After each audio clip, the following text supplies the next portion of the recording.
Good evening. Good evening. Good evening. Good evening. Okay, are we on the air now? All right. Excellent. Hi, folks. How you doing tonight? It's me, Joe Pasevich. It's January 14th, 2026. Welcome back to Control Room. We got a little different setup. We were having some audio issues on past shows, so we decided to try out a different microphone system, and I hope I'm coming across okay. Looks so far, everything looks good on the board here. The indications look good. Beautiful. It looked like a spring day today, huh? Wasn't it? Wasn't it nice out there? I like when I drive by the Marshfield Fairgrounds. They have that big announcement board out on Main Street 3A. And they have these little tips and reminders, like how to mulch your garden. And also they have up on there now something I've been saying on this show for 20 years. It's time to pull out the seed catalogs, in addition to observing the winter solstice, all right? That's the time when you start to think ahead. And indeed, those are the messages they have out there, and everybody should take it seriously. It's time to start. It's time to be optimistic and cheerful and be looking forward to the next season, the next growing season. I think sunset is getting close to, is like around 4:30 now, so that's great. Sunrise is approaching 7 o'clock. So by the end of the month, we get a sunrise at 7 and a sunset at 5, so things are going in the right direction. And also on the weather front, there is nothing scary on the horizon. There are no big storms on the horizon, but, we know how that can change in a matter of days. So there are some people, and like I said last week, we are in town meeting time season, which is also the season when they try to set you up for a bigger tax grab.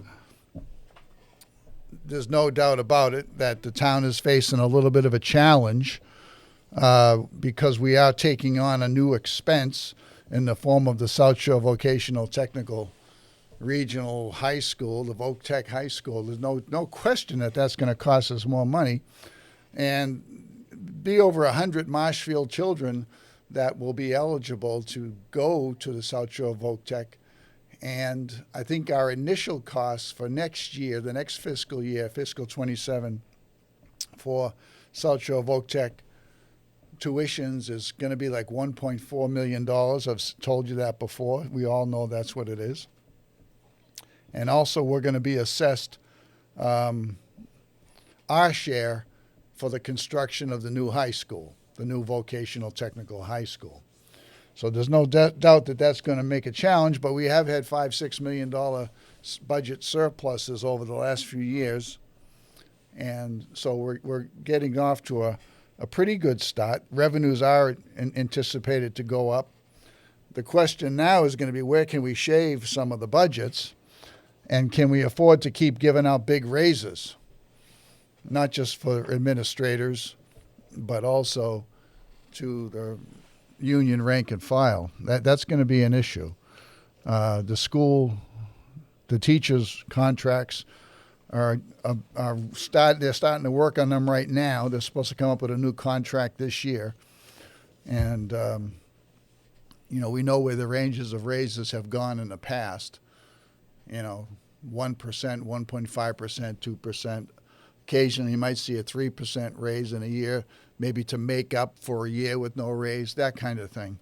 So it's going to be up to our select board, the advisory board, and the school district and the school committee's negotiating team to do the best they can for the taxpayers. I got up at the podium at the last select board meeting, and I reminded the select board that they work for the taxpayers.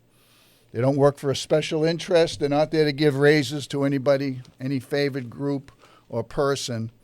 And right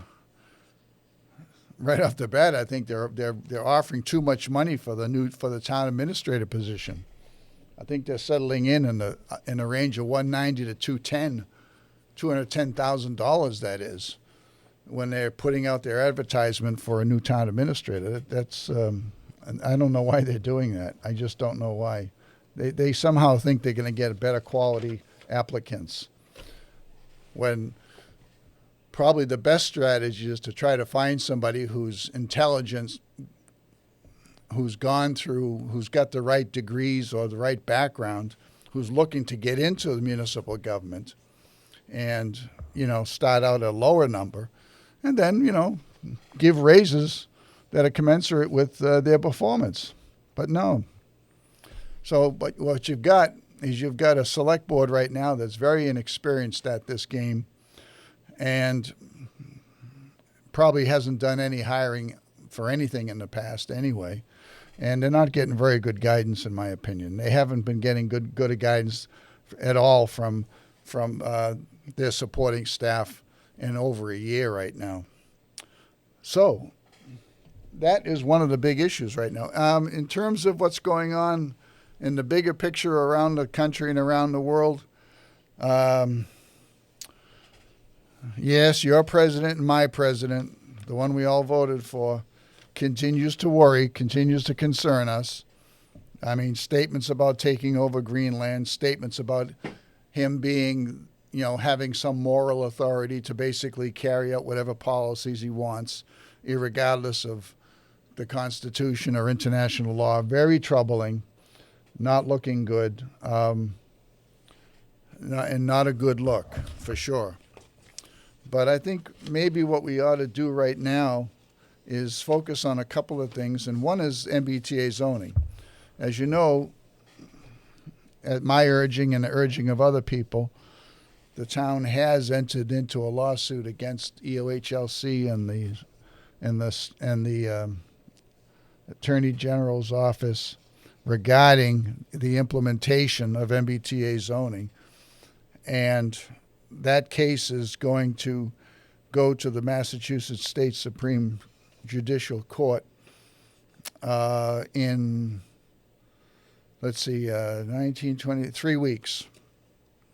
And I think there are some people from Marshall that want to go. They want to sit in the gallery while that's going on and listen into the arguments. What will happen is the town's counsel, Mr. Galvin, will stand before the entire Supreme Judicial Court, and he'll present his argument. The state will present their counter-arguments, and then the justices will get a chance to ask questions. So we're all anticipating that. Lawyers I've talked to have stated that the briefs that they have seen look pretty good. But this is Massachusetts, as they say, because that's no excuse for people to sit back and just take whatever happens. There is a move in some towns, including Marshfield, which voted to adopt MBTA zoning. There is a move to rescind that vote, to bring it back to town meeting and try to vote it off of our books. That would be a hoot, and I think it's worth a try. At the same time, the state continues to double down on MBTA zoning and continues to develop other ways that they can harass and scare the towns around the state to comply. There are several people that are active around this, mostly around eastern Massachusetts, people that are a lot smarter than me, and a few of them that are practicing attorneys that are helping with this, and we're compiling a lot of arguments because there will be more campaigning against MBTA zoning. And, we're always looking for help. We are campaigning against MBTA zoning. It eventually will be defeated. Eventually will be taken off the books, but it's going to be a fight. There is something that the state is doing right now that's rather troubling. And I just want to read this statement that came from one of our key warrior leaders, who's also an attorney. And they write, now they say there's 140, how many towns was it? 170 towns, is it? That are in the so-called MBTA district. Right now, there's about 14 holdouts, people that have not adopted it, or have yet to adopt it or have already turned down adopting this MBTA zoning. And it's such a shame and such it makes me so sad that Marshfield disgraced itself by voting in MBTA zoning, that people caved into all the scare tactics. Some people were telling me that they were told that a 6-story building could be put up next to their residence. Okay? Outside of that area along 139 where the MBTA zoning was ultimately adopted, they were told that if we didn't adopt that and designate that zone on along Route 139 as being the MBTA zone for Marshfield, MBTA housing zone for Marshfield, that a 6-story building could be put anywhere, included in their backyards. There were people saying that 6-story buildings could go up near Wrexham Beach or Brant Rock. Steve Darcy, a disgrace of a selectman, actually had the idea, put out the idea that there were multi-story, high-density apartments were going to be built on Ocean Street in Ocean Bluff. So the scare tactics worked on a lot of people, and a lot of people just didn't think it through. And they don't have the spirit of liberty, the spirit of our founding fathers, basically. You know, that this whole country and our Constitution is based on. You know, self-determination and no taxation without representation. And those sound like buzz phrases, but there's a lot of meaning there, okay? The meaning between tyranny and serfdom and fealty to some, dictator, versus liberty. There's a lot of meaning there, please. Anyway, so one of our leaders wrote, to our friends in the 3A compliant towns. 3A is the section of the law, which is MBTA zoning. It's Chapter 40A, Section 3A. To all of our friends in the compliant towns, a word of warning to communities that have accepted housing-related grants or other state funding tied to 3A compliance. So if you're accepting grants that have something to do with housing that were contingent upon you being compliant with the MBTA zoning, in other words, you adopted it in your town. In Governor Healy's fiscal 26 budget, which is the year we're in right now, the bill is coming due. Under sections 12 and 132, the EOHLC, that's the Executive Office of Housing and Livable Communities. Man, imagine having the balls to name an agency the Office of Livable Communities. Like you're designating some bureaucrats, with legal clout, regulatory clout, to tell you what a livable community is. Right? You're going to take away you saying, I like this community. I like the trees on the street, and I like the field for the kids to play, and I like the single or the single family homes or the duplexes or whatever. Yeah, that to us, where we have to live and where we're paying for it, yeah, that's for us. Let us judge what's a livable community. But we have a state agency telling you what a livable community is. That's what's implied in this title, in the naming of this agency. Anyway, the EOHLC is tasked with creating a housing production dashboard. So under sections 12 and 132 of the budget, the EOHLC is tasked with creating a housing production dashboard. Dashboard. You know what a dashboard is? That's where you go on your computer. And there are dashboards related to, say, water quality. Like if you want to know what the quality of the water is in your town and what it is in other towns and what testing requirements there are and what the actual testing results are and what the schedule is for water monitoring and stuff like that and how much water you're producing. They have what's called, there are interactive pages that the state runs where you can go and you can just follow what's going on in your area. And it's called the dashboard. It looks like the dashboard on your car. You can see what the mileage is. You can see how fast you're going. You can see if the engine's overheating. You can see what the oil pressure is, the RPMs, and all that kind of stuff. Anyway, so that's what a dashboard is. And I know there's a lot of people out there saying, Joe, yeah, I know. All right, okay. But a lot of people that don't know that. So the EOHLC is tasked, they're told they have to create a housing production dashboard designed to quantify how many limitless occupancy units or newly overstuffable bedrooms added to existing units, condos and apartment buildings, within the zone have resulted from the taxpayer-funded, quote, housing-related grants, end quote.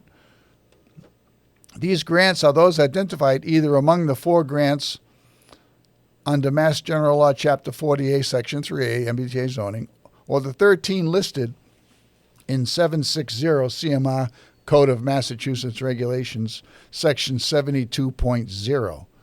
And the obligation may not stop there. So in other words, you become a community that foolishly adopts MBTA zoning, and then you get the grants that you were threatened with having withheld from you. And now that you've gotten the grants that you voted yourself to accept and that your town may have applied for foolishly, who's telling people to apply for these grants after all, right? So now you've got these little tiny grants. They're not very substantial. Very few of them are any more than 6 figures. Now that you get them, what's happening is the state is now saying, okay, let's see what you've done with them. Have you actually used them to help create housing? And the obligation may not stop there. So,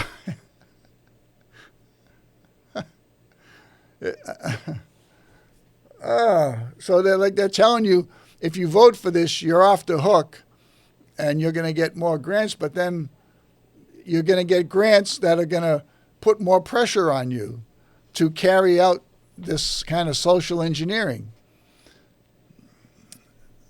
You see, there's a rather small group of people at the state level, and if you were to know their names and their backgrounds, their educational and experience backgrounds, you would say, like, this is like a bunch of Bolsheviks, from Soviet Union or something like that. There are people that don't think like you and me, that really think have a collectivist mindset, that want to put you in these, as my friend here describes, limitless occupancy units, overstuffable bedrooms. Don't forget, under MBTA zoning, there's no limit on the occupancies. There's a very high number of apartments permitted per acre in buildings up to 6 stories, which can be modified slightly at the town level down to 4. Whoopee. All right? They're still massive. And these people want to see you gathered up and put into those buildings. It's like I've said before. Now, I lived overseas and spent a lot of time in Russia and all those regions. And that's how they do it over there. That's how they've been doing it over there since after World War II. They built these massive blocks under Khrushchev, under Stalin, under Brezhnev. All right, even still now they're doing it. That's how they manage, that's how they keep tabs on their people. So you're going to get more grants that are going to make you do more. Okay, all right. Understanding this plainly, making a deal with the EOHLC is making a deal with the devil. This requirement did not arise in a vacuum. The MBTA zoning, which is Section 3A, was conceived by the MAPC. That's the Metropolitan Area Planning Council. There's a guy who's the head of the MAPC. I went to school with him when I was a kid. He became a state representative from Brookline. And they got rid of him because he was too liberal for Brookline. That tells you something. So he got the gig at MAPC, which he's been doing for like 40 years now. So this idea was conceived by MAPC in collaboration with some of the largest real estate powerhouses imaginable. That's what this is all about. Real estate developers need development opportunities. They know where all the developable property is. They just need the skids to be greased. They need it to be made easier for them so they can rape towns and rake in massive profits. What do these real estate mega corporations do? They play the political game.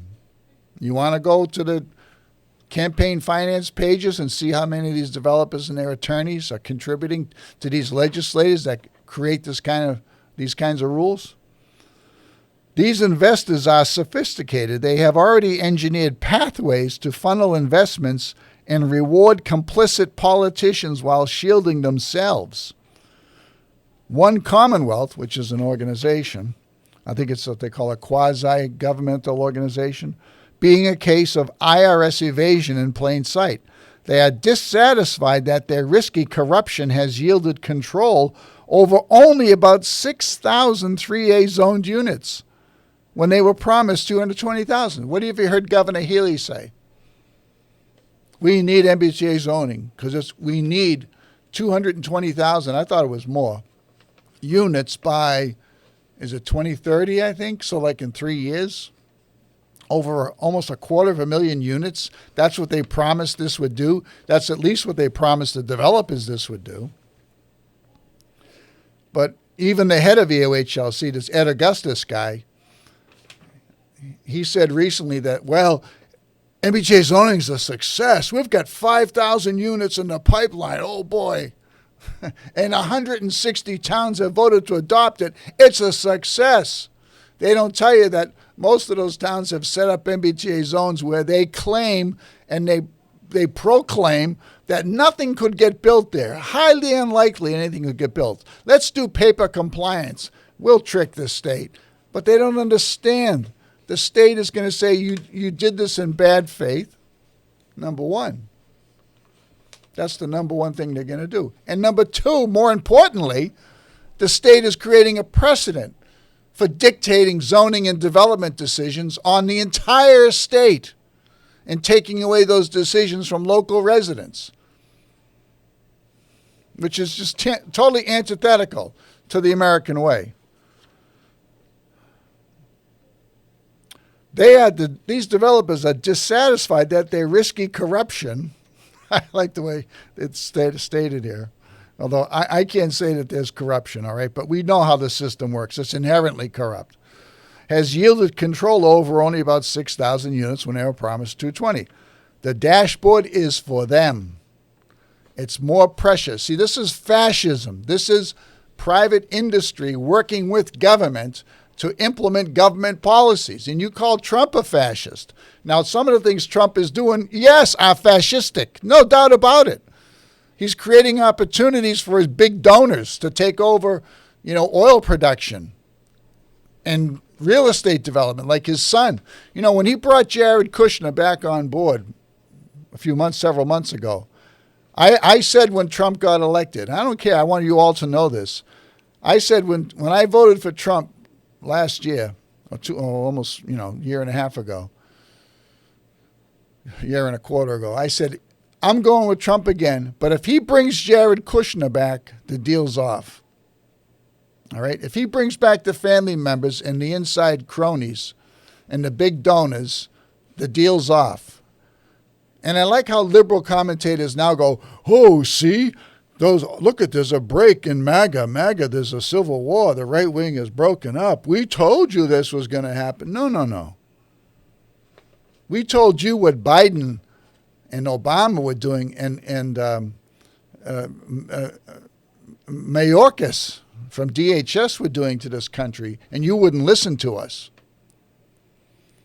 But as a Trump supporter, I will admit I was fooled. I was fooled. Just like in some local elections, I've been fooled. People who talked about reform and change and openness and hearing the cries of the downtrodden.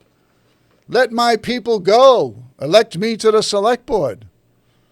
And what has happened? And what has happened see, again, this is the lesson of control room. What happens locally can be understood by looking at what's happening nationally and vice versa. You get promises, you get posturing, you get jingoistic speeches and phrases, and you go, yeah, that's my guy or my woman. Yeah, I'm with them. And then they get in and everything changes. Salutes to Pat Bean up on Holly Hill, who decades ago would say, Joe, we don't know what happens to some of these people when they get elected. They just seem to change. If you ever know anybody who gets elected to the select board, see if you can find out and follow them and find out what they say to them or do to them.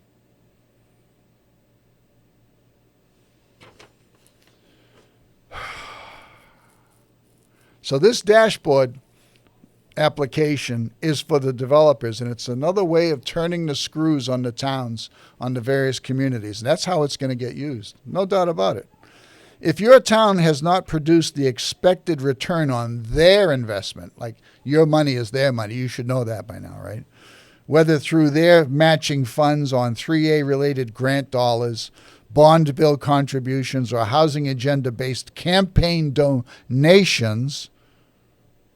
Which reminds me, where is, anyway. We have people that, again, we get elected, even state representatives get elected around here. And then once they get in, and once they use you to get your vote and get your support and gin up the numbers to get them elected, you don't see them anymore. That's been going on for a long time.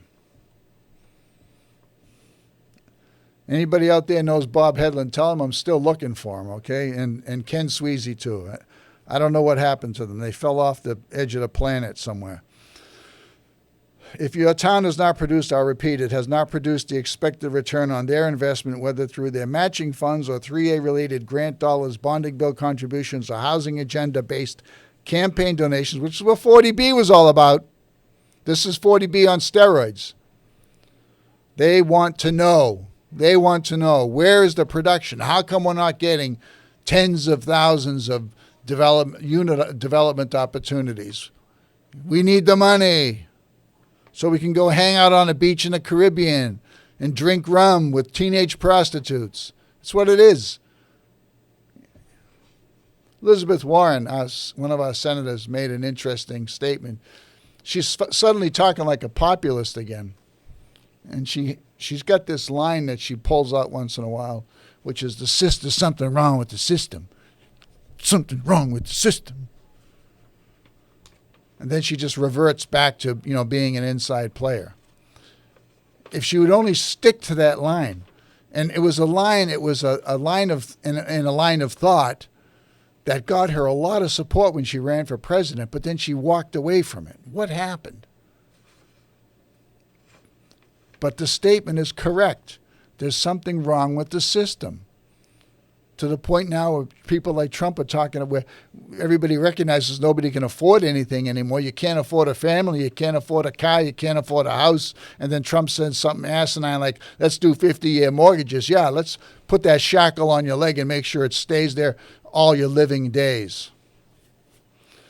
But Elizabeth Warren will make those kinds of things, and you see a little glimmer of hope, like, maybe somebody in power gets it. There's something wrong with the system, the usury system, where every single major purchase that every single person makes, they have to give a cut to somebody. There's a little cut. 1%, 5%, 10%. To people that don't work, that just sit there and watch the money pour in, because the system has been constructed to work that way since 1913.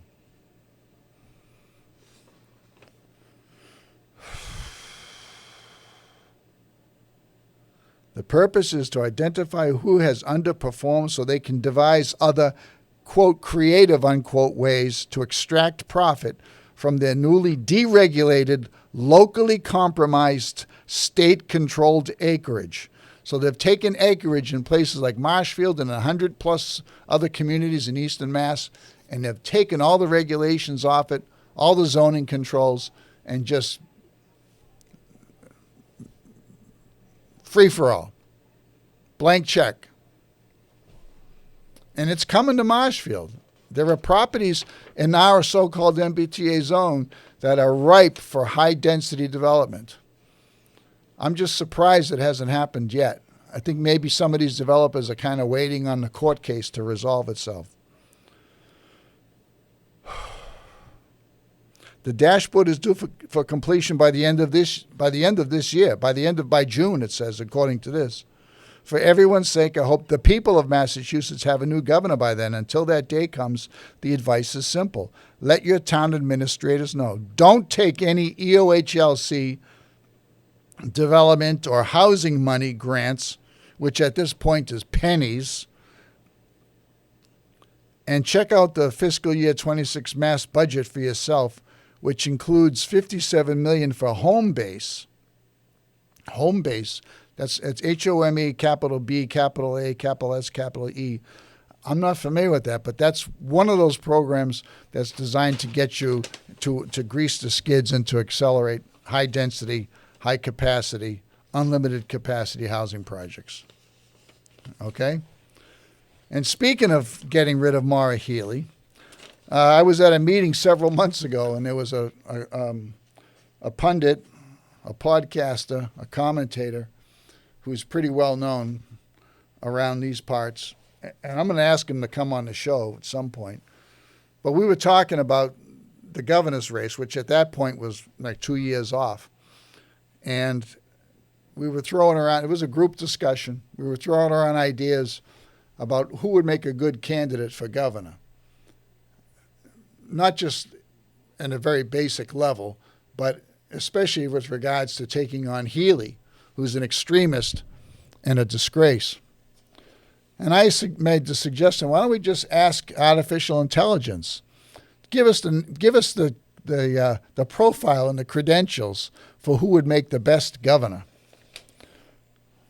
Oh, I better hurry up with this. And we got it. We got a printout of what would make the good governor. And basically, under the area of professional profile, the best candidate would have a CEO resume, a business executive, venture capitalist, a successful turnaround specialist who can claim, I know how to fix broken systems. Temperament, boring is good. They should appear calm, data-driven, and drama-free, a stark contrast to the chaotic nature of national politics. Now, that's what artificial intelligence gave us when we asked, give us the background, the profile of the perfect candidate. And guess what's happening? That's what you got, especially in the form of Mr. Minogue, who's running for governor. Short sleeve, not so much. Short sleeve comes across more as sort of a rambunctious populist. But this, again, the lesson of control room, understand that government at all levels works the same way. So what do we have happening in the town of Marshfield? Let's bring it down to the local level. You've got a candidate running for select board named Rick Smith, and it's exactly how he's portraying himself. And he's portraying the town government as being chaotic.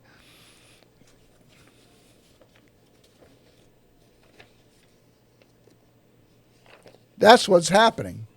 So it's a formula-driven, manufactured, synthesized campaign and creation of an image that's designed to fool you into thinking this is who you should put your vote, give your vote to, and put your trust in. And one thing that this guy Rick Smith right now, he's put out a couple of very, very glossy, very spiffy, professionally made video ads, campaign ads.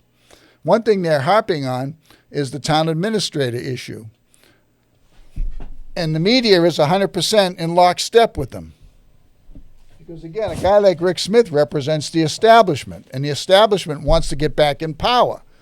They're distressed over the election of Eric Kelly, and distressed, and rightfully so, and they're distressed over the election of Trish Simpson. Less likely, or less, they have less reason to be concerned there, because she's being more of a politician now and trying to play all sides.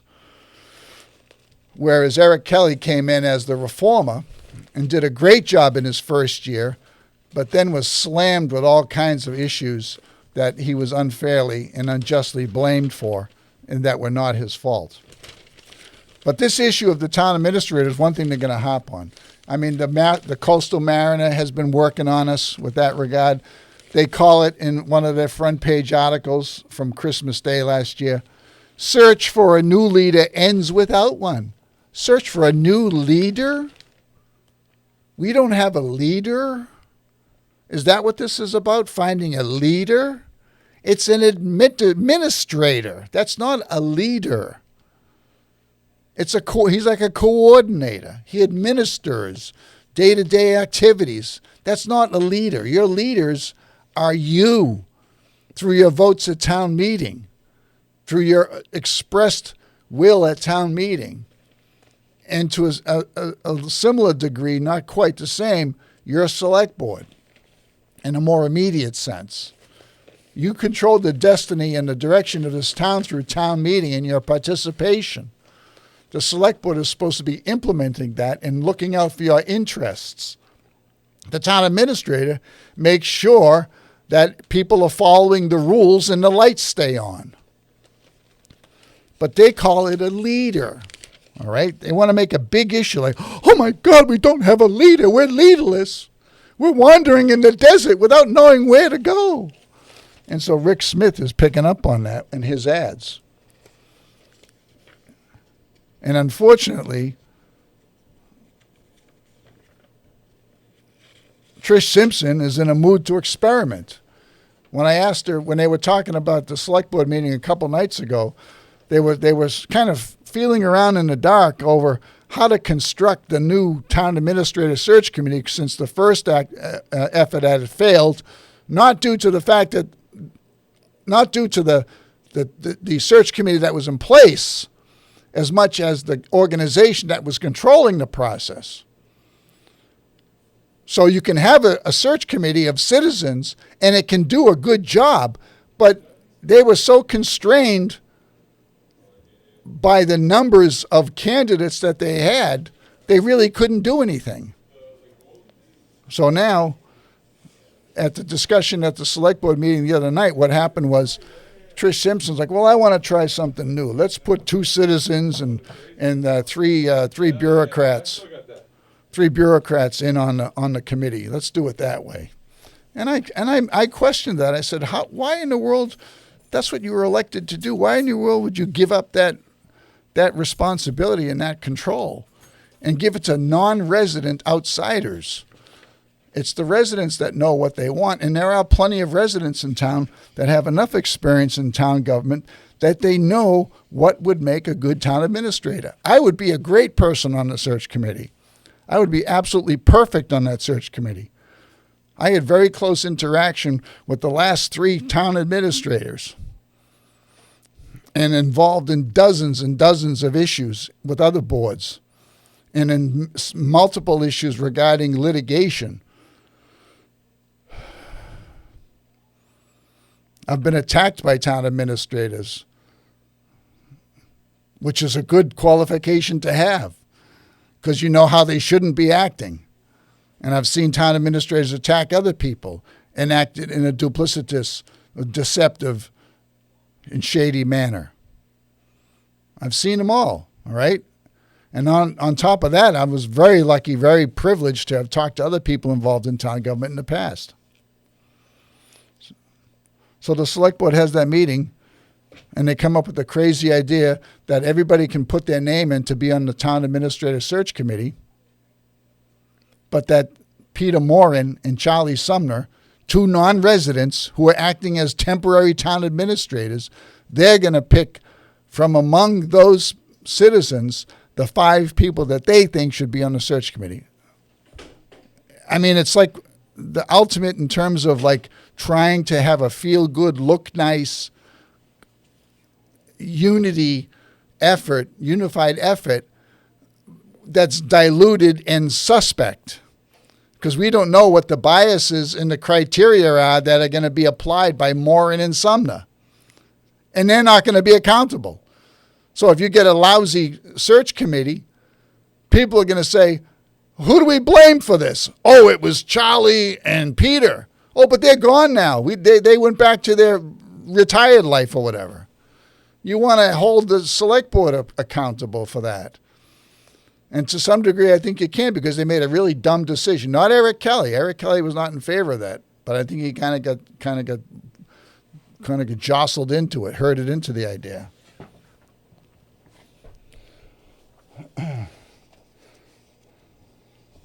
And then, of course, in the audience at the select board meeting, you had Martine and Peg. Price is the most wonderfully scary actor since Thudge McGurk. Thudge McGurk. I'll never forget him. His last film was Phantom of the Soap Opera. Yeah, after that, he went berserk. They say he still haunts theaters around the world. 3 eyes, green hair, long orange horns, and big, long, ugly fangs. Horrible man, horrible.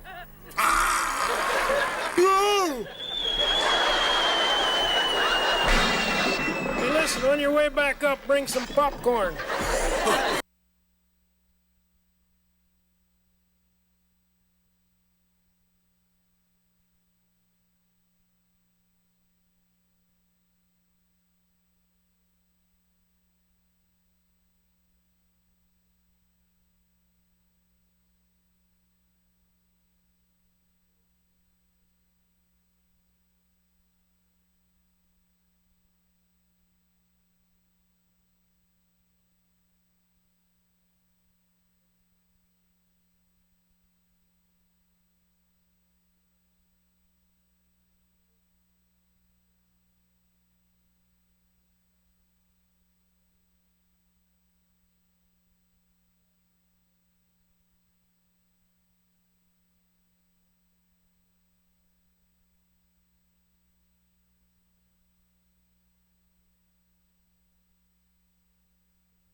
Discussion and vote on town administrator search process. I really, after the last about that. time, We lost a little audio there. So, yeah, again, it was Steve how we should do Darcy this, who came out so I first am open to and was suggestions, saying to that move this process we forward. should So, have Steve, if you got the anything, new just town put some thought administrator into it, selected how you'd only like to see by it. the temporary Yeah, I town don't think administrator, the which is pool of absolutely crazy. The candidates will biggest drastically insult to the change in voters the of course of the Marshfield. month, Absolutely but insane. I'm thinking, we And have then Trish wants to Charlie and experiment Peter at our and have disposal, the who temporary have done the town job for a administrator long and time, some and they've other been at a very high non-resident level, officials so with a they couple of understand local what the residents job as takes window and what it dressing entails on the search better than committee. anyone. It's crazy, and it was So only I would Charlie be in Sumner, of favor all of people, who empowering, said, no, the search Charlie committee and should be Peter all to have some registered runway to voters. try to recruit and vet You different know? candidates to apply to the town, because And the what would be discussion helpful took with them entirely is too long. They're going to be able to look They beyond should have gone the back to the resume. same They're gonna know formula what the of having inside local scoop is residents for anyone who applies for Massachusetts. constitute the search They're gonna committee know what was to go left through the out of resumes, the to conduct resume interviews, delivery. and to They're gonna recommend know what a was small group massaged that of is on finalist there. candidates. That's the And they're only gonna have a intelligent fuller and scope responsible and understanding of who accountable way to exactly do the this. applicant is. But So you don't I get think that would around give here us in maximum Marshfield. flexibility, and I think that there's a good chance that. But they Eric can is doing his produce really best good to results do for the to, town. to try to And uphold then that kind of there's not standard. any issues with any sort of personnel management or power dynamics, because there's no self-interest in whoever Peter or Charlie recommend, right? They've done this before in many other communities, and they want to leave the town in a good place. So, I think Charlie did a really good job finding our treasurer. I think that worked really well. So I would be in favor of empowering Peter and Charlie and giving them some flexibility and some runway to try to find a new crop of candidates. I don't expect that to happen overnight. So can you believe what you heard? Can you believe your ears when you heard Darcy say that these guys want to leave Marshfield a better place. And we're just people we don't know, and we're just supposed to trust them. What's really happening here is that Darcy knows that our temporary administrators are well connected, they're wired, they're part of the establishment group. They're all associated with Galvin and Clifford, and you know that they're going to pick basically who fits well with them. It's the residents that need to have input here and determine who's going to fit well with the community. Would volunteer to serve, not as a voting member, just, I have done this in the other communities that I've worked on, all of them, where I've served as an ex officio member of the search committee. And I can do the role, and I would not charge the town for any of the time that I worked on this particular project. I would also recommend that we have Danielle Keller can serve as an ex officio member. You don't want me keeping track of all the details. And, you know, I'm sort of a 10,000 feet kind of guy. But I do think I would have a lot of value, and or Peter as well. I think Peter's a great idea too. You know, I think that, you know, going through the process and doing the interviews and having a structure is really important, having continuity in how we manage that process. But I do think between Peter and myself, we do know people's capacities and capabilities, and we do have other resources. I think the other thing that would be part of this process, if you wanted to go in some direction of this manner, is that the town has used some private services to do background checks, credit checks, things of that nature. So we want to have the capacity to do some level of testing and review beyond this process. So anyway, something along those lines. So I also have given this some thought, and I do agree we need some community representation, and you had mentioned that when we talked before. So possibly a select board member, and then Peter or Charlie, and then Meg, and then I would highly recommend, when we ask for community input, that it's someone that maybe isn't ingrained in the system, that someone that can look at things with a fresh set of eyes. So I think if that would be our search committee, and then we could post an ad on the town website and the Massachusetts Municipal Association Job Board, LinkedIn, and local papers. And if we can get that done soon, it will just give us enough time, while we're lucky enough to have two people that are highly qualified, and I wish we could have them as our town administrator. I also thought of an ad, and I realized we're in a difficult.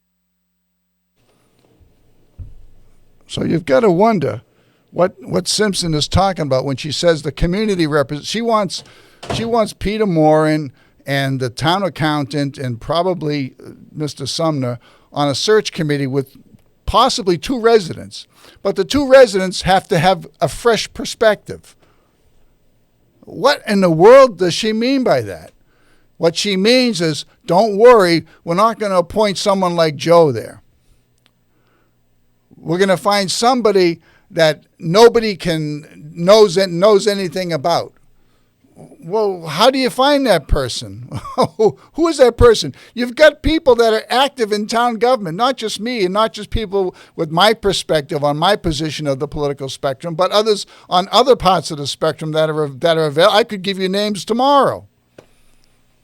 But what's this concept? She wants everything to sound like, I'm trying so hard to make it fair. God damn it, you were elected by a base of people that wanted reform and change, and you appeared to say, yes, I'm with you, I'm in line with you. We're of the same mindset, the same philosophy. We want accountability. We want taxes under control. We want open government. And now she's like playing this sort of ethereal, nebulous, fuzzy, feel-good role that, what the heck, why did we bother electing you? But Charlie did make some good points in the sense, some did make points when he said that he and Peter Moran and others would be ex officio. In other words, they're not voting members of the search committee. And he did say that the voting members of the search committee should be residents. So I give him some credit there. But again, Trish is off in La La Land. Eric has no power because he's in the middle between some extremism and some idealism that doesn't seem to make any sense. Community representation. And I think we learned that we probably should stick with 5 in the search committee. I think 7 is just too big and too many schedules, and One person from the public is what you're saying? probably 2, because it would be, if we want voting members, probably 2 or 3. Yeah, I'd Maybe like to make a 3. suggestion, too. I think most of the comments have been really good. I like the idea of having Peter and Charlie working on that. I like your idea of marketing it as a challenge. Jesse Price is the most wonderfully scary actor since Thudge McGurk. Fudge McGurk. I'll never forget him. Discussion and vote on town administrator search process. I really, after the last time, I don't know. Anyway, that's going to be about it for me for control room. I'm sorry, I got so much more material here.